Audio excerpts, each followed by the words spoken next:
Hello guys, welcome back to Learning Feed the Beast. Now last time I left off with this tree farm. Since then a lot has happened and the biomass system is all mapped out now and the EU system for it. So I will be giving a download when I've completed it, if I've completed it today. So these farms have been very productive. As you can see, they are really going for it. And what I'm really interested in though is this wheat farm. And it's been quite productive as well. But what I want to do is have my whole biomass system completely automated, meaning that I need to put nothing into it myself, nothing manual, and then it'll be a brilliant power system. So I turn the blaze off now. I don't think they will be turned back on. I will remove the whole structure soon.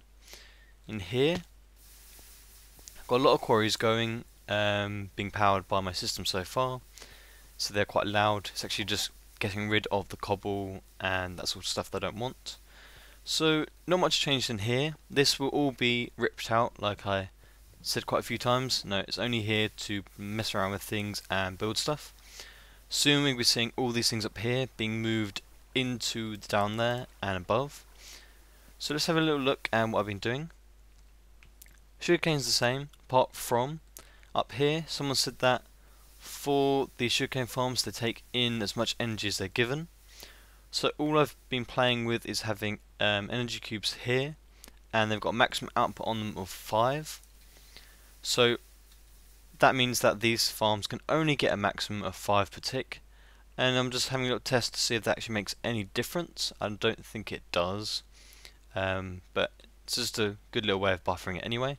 Just in case the power runs out for everything else, those farms will keep running and buffer in some sugarcane. And this looks a bit different.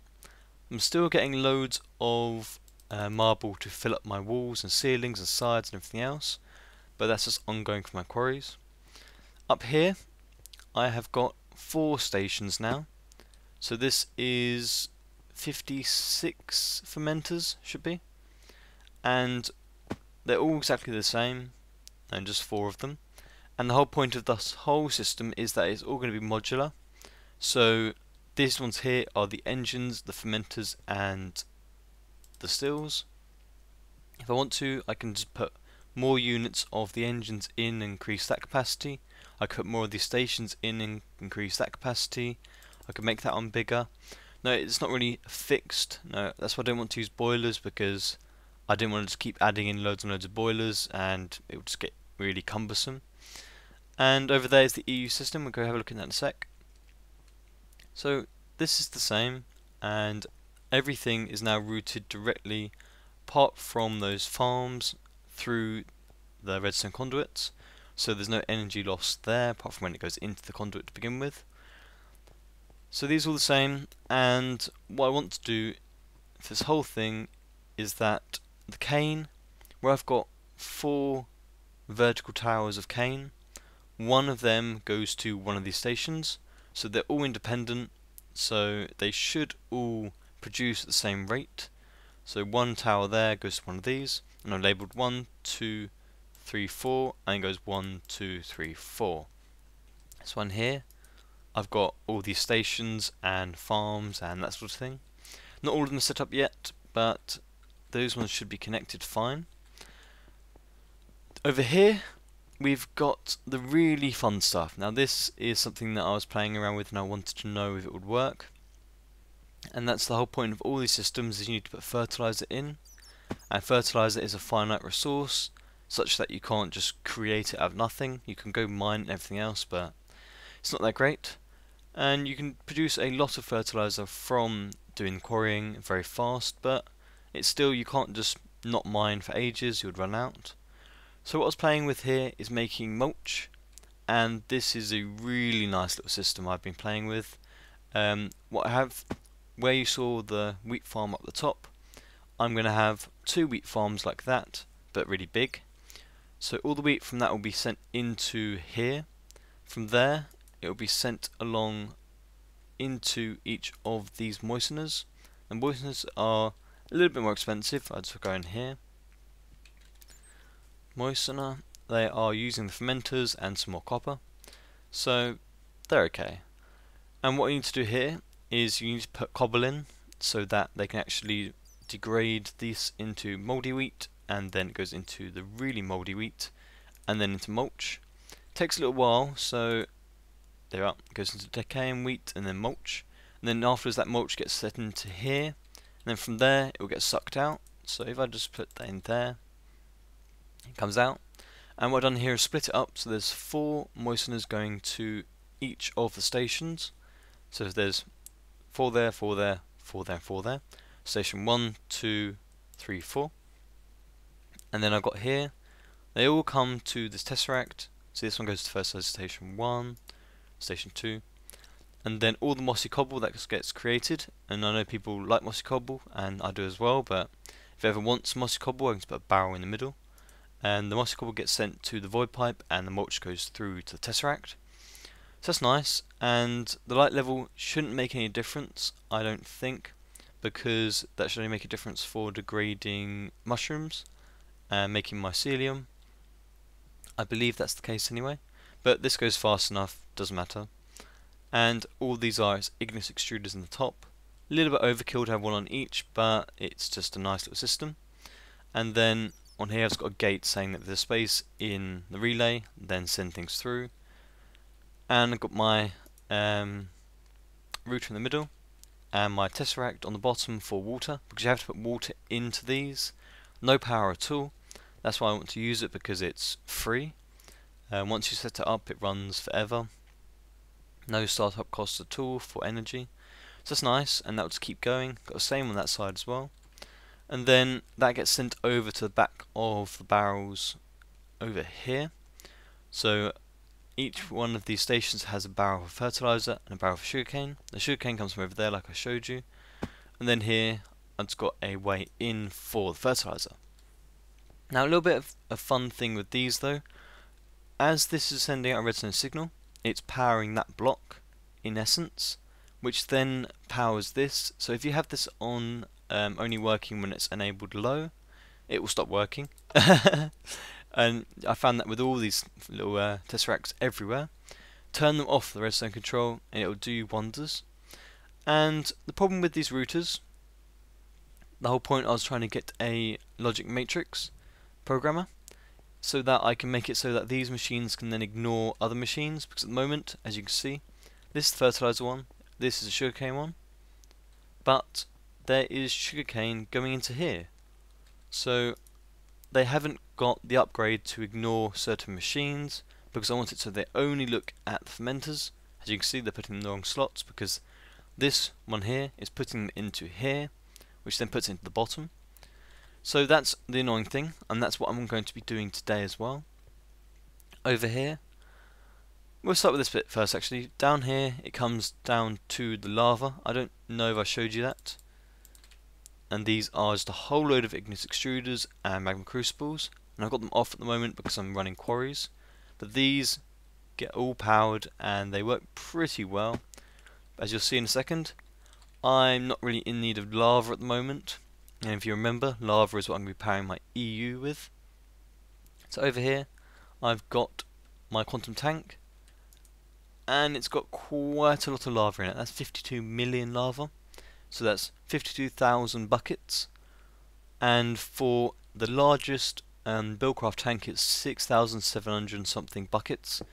So this is quite a lot more than that. So I don't need to run it very often. And these go to tesseracts going out, so they're for lava out and ones are lava in. So that's good. Over here is the EU system. Now this looks really nice. And everything here is spawn proof, absolutely everything, apart from those bits down there maybe. So if there are any slimes spawning in the chunks, then they can't spawn, which is brilliant. And this looks awesome. I just love it. So this is the EU system. This is, again, unit design, so I can just make this even bigger. On actual fact, I can make each of these arms about 40 long before you start losing energy. It just depends on how fast the tesseracts can get the lava into the system.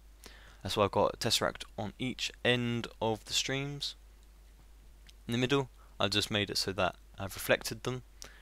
So the energy comes through Now for this whole place I'm going to be doing processing plant underneath this one. So these energy MFSUs will go downwards into them whenever I want. And then up here I've got the power system going up, so if I want to do any systems above, then they're going to that. They're all full at the moment, and these are all full as well, because there is such a huge backlog of lava. Because I had the lava running for quite a few days before I put this in. And I'm not even using the EU yet. So that's really nice, and it's all working fine. So that's producing, it's about 96 of them, so it's producing around 2000 EU per tick when they're on. So the demand really is not bigger than the supply so far. And like I said, I can just keep expanding it. And no, the whole system at the moment is only running on these tiny little sugarcane farms. It needs to be made a lot bigger. But yeah, it's working fine at the moment. The engines are staying pretty full. So what I'm going to be doing today is looking at upgrading these routers to make the whole system work properly. I'm going to go away from that one, because I went through dungeons and I got my first logic matrix programmer, and I'll show you what happened shortly after I found that one. So this is near spawn, and this is where I've been doing lots of quarrying, and that's where I've been getting all my materials from. But I went over this way and I generated some more land, just having a look to see what was here, because I want these quarries for my marble as well, which is quite nice. But then I came just over here and I thought, no, what's this over here? Because I've seen some things around from the Thaumcraft 3. I thought there's a totem thing over there. Let's go have a little look.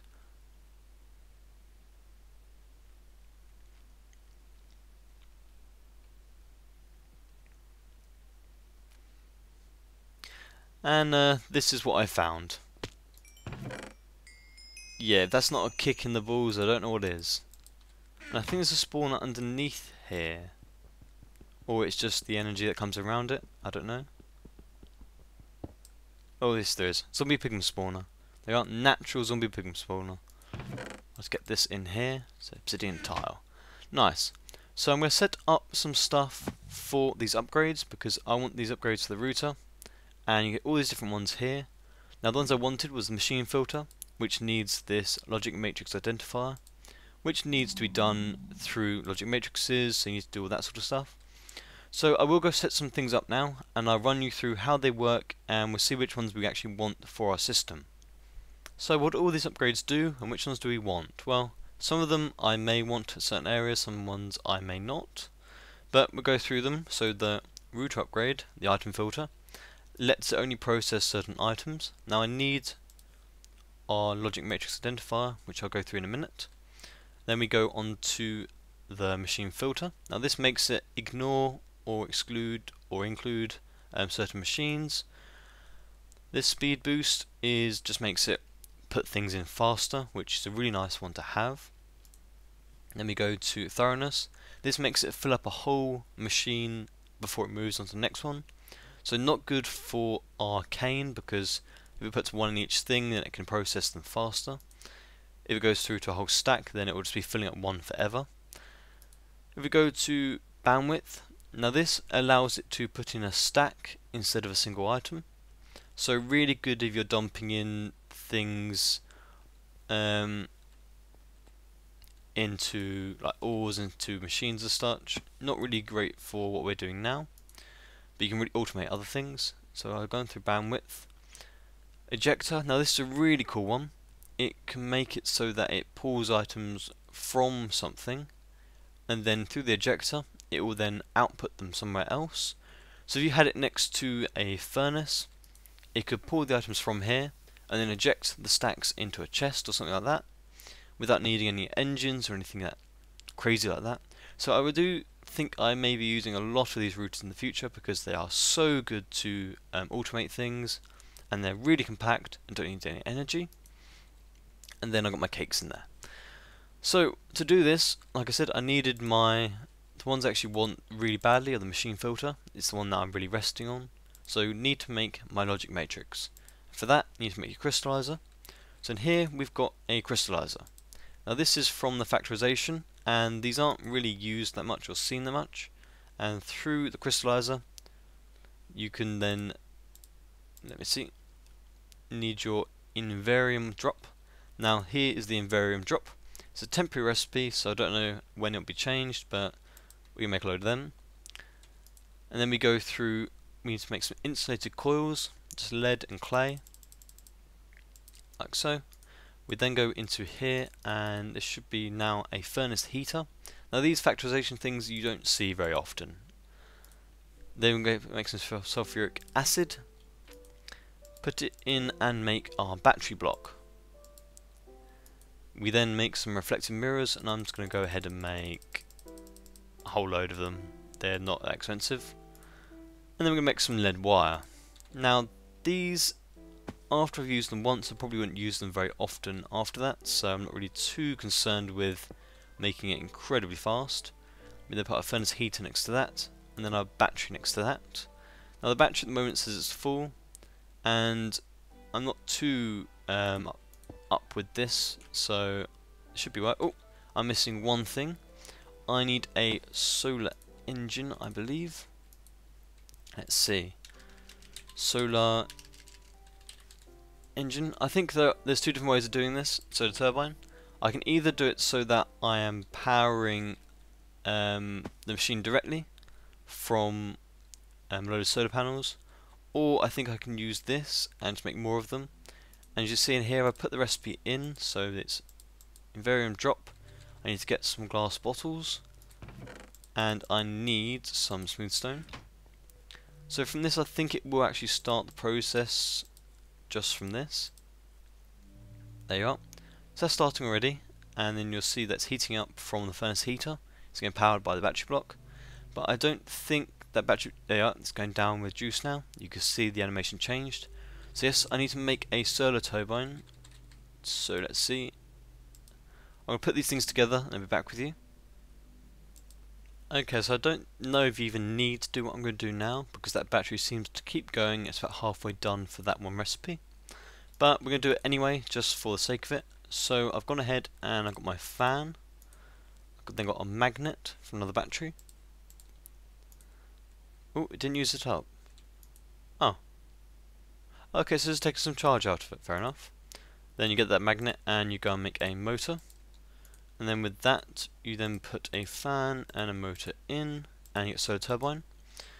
Now, all of these things, they don't have any GUI, so if you right click on these, they don't do anything, apart from placing stuff you don't want to place. Hopefully I can break that. Ooh, how do you do that? Does break that? Okay, that's, oh there we are, that's fine. I was getting worried then, I thought I was going to destroy it. So I don't know if you need to do this bit now, but I will do anyway. And on these, if you right click them, they have no GUIs, you can't see what the capacity they have, you can't see anything really. You can see that this has got bars down it and it's going down a little bit, but you don't know. So I'm going to do this anyway, just for the sake of it. So solar turbine there, and then I get these reflective mirrors, and these will only look at it if things aren't in the way. So if that goes there, it will stop the one behind it. And these must be really hard to break. That's really annoying, isn't it? Okay, go set these up. Just like so. I'm just going to do a little circle. I'm not going to be too bothered about it because I'm going to move them soon anyway. So you put it behind, or top you can't do it. If you put it in front of it, it will stop the one behind, and so on. So I'll set these up and I'll get back to you when some of this is actually finished. Okay, so I did a little bit more looking at this, and it shows that this battery here will go down and then deplete. And as you can see before, the lines were down from that top little tiny bit of pixels there.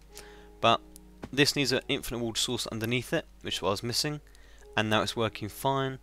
And now this is filled back up to full. Now this is the only way to make charge for factorization. This is what energy it's doing. You can't quantify it at all, it seems. In here, it doesn't actually use up the water. It uses up these though. So I've got my first logic matrix. It takes absolutely ages to do. And if it's going to here, I believe it doesn't use up the logic matrices. So you put it in there and you get a logic matrix identifier. Yep, that's still okay. So you needed one of these. That's what I wanted. Now I've got my first logic matrix identifier, and we're going to make a machine upgrade No, don't item filter, we want the machine filter. Yeah, machine filter. And this is the only one I'm going to do today because it takes so long to make the things and I've got to work it all out and put them all on. We're going to try this on one, so if I just go to one of my machines, we'll pick number 1. And I think between episodes I will set up a large wheat farm and everything else. I've shown you the principles today, and I can just go ahead and do it now, and I don't think that would be too weird. So where is my router? My router is... where is it? Did I put the routers in this one? Yes, I did. So that one is the sugarcane. Yep. So if I put the sugarcane filters in there, can I shift click it on? Okay, that's gone in. Ooh, what's this now? Okay, what's this? Ah, here we are. So delete to remove the upgrade. I don't know if that will actually delete it or if it will give it back to you. It says visit all, visit near, visit all, item router, still. Oh wow, it can reach the still.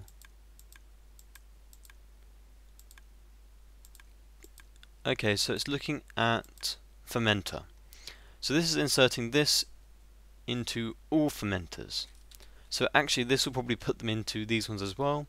But if that can reach the still, is it... Now these routers, they work in the principle that if they're connected to the network, so that these are all connected into these ones which are connected into these, so it's looking at these ones over here through its line of machines. Now that's actually really interesting. Is it seeing those over there through this redstone conduit, going all the way up there, going all the way along there, going all the way down there? That's really interesting actually. I might have to test that at some point to see if there's some sort of range on it, because otherwise you could have a storage room with things coming down to here and then the item being sent miles away like a tesseract, sent to somewhere else, and then it would then pull it back out. I don't know, that could be really cool to look at in the future. So that's how that works, and this one should now not mess up, so it will not put the items into this one. So that should be all good. There we are, that goes in, and that should be fine now. All we have to do is reset these all so they don't get rubbish in them. Now that's going to put in stuff from there. So if I clear out this one here, then it will not get stuff stuck in it anymore. So I'll clear that out and we'll just get that working. Okay, so that one's working fine. I do another upgrade on this one though, so that it doesn't put them back into this router, because if I just put some stuff into there, you'll see that some of it will appear here when it looks around. The other upgrades, see, comes into there, and that's not what I want. So it's still messing up a bit, but I do need to upgrade all of them. It's going to take a lot of time to do that, so I won't be doing that on camera today. So with these, I will use not the item filter, I'll use the machine filter. I'll use the speed boost, and I won't need thoroughness because that would be a waste of time for this. I'll probably put the bandwidth in just for the sake of it, and we'll definitely look into the ejector one for other things later on, but not these, they don't need them. So that is a good overview of what I'm doing so far. I'm going to go neaten some things up, and I'll be back with you with anything more to add. Okay, so I hope you've enjoyed me showing you what I'm going to be doing for the whole setup. Next time hopefully it will be automated and all ready to go, but for now it is automated. I've just got to finish it. And I thought I'd get rid of this ugly thing because I no longer need the blaze, because I have lots of energy through from my lava and my system. So there will be lots of progress next time as well. I don't want to spend ages showing you bit by bit changes. And I thought I'd get rid of this, and I took out all the useful things, the blaze spawner and the lights and such. And I thought we'll just do this in style. So if you just get that filler down there, put a glass recipe in it, so that's going to clear it. Now with the update, when it clears things, the entities are then deleted from the world, they don't drop. So you can't do any digging like quarries out of them anymore. And let's put an MJ, and we'll see this thing disappear. And it's what you call a cleansing ritual. Now it's not going to go that fast because I've got 5 quarries on at the moment, I think, and it's also being converted into lava. So yeah, this is going, there we are. Nice little thing to be able to do. Now these 4 pieces of netherrack here show the 4 corners of the middle area underneath there. Now each branch will have a different purpose. So I think so far, as the energy is stored over there, I'm going to do IC2 and Factorization there. I'm going to have my Twilight area over here, as there's a node underneath there, and also a node there. So hopefully that'll be in proximity of that. So that's going to be over there. I'm going to try and think of what other things I want to do with this area, because it's going to be quite a big sort of a base. I have storage in the middle, I guess, and some sorting systems. And underneath there will be all the automated machines. So if you have any ideas what I should do with my other two branches, it'll be Portal Room, Thaumcraft, and Twilight Forest Portal. That will be all the IC2 machines, all the Factorization machines. So I've got two branches, so I want you to suggest what I should put into them. So there you are, that is gone, cleansing is complete. So for next time we'll do all this stuff that I promised, and I hope you have enjoyed. A lot of work. If you have enjoyed, a like is always appreciated, and have a good day guys. I'll see you next time.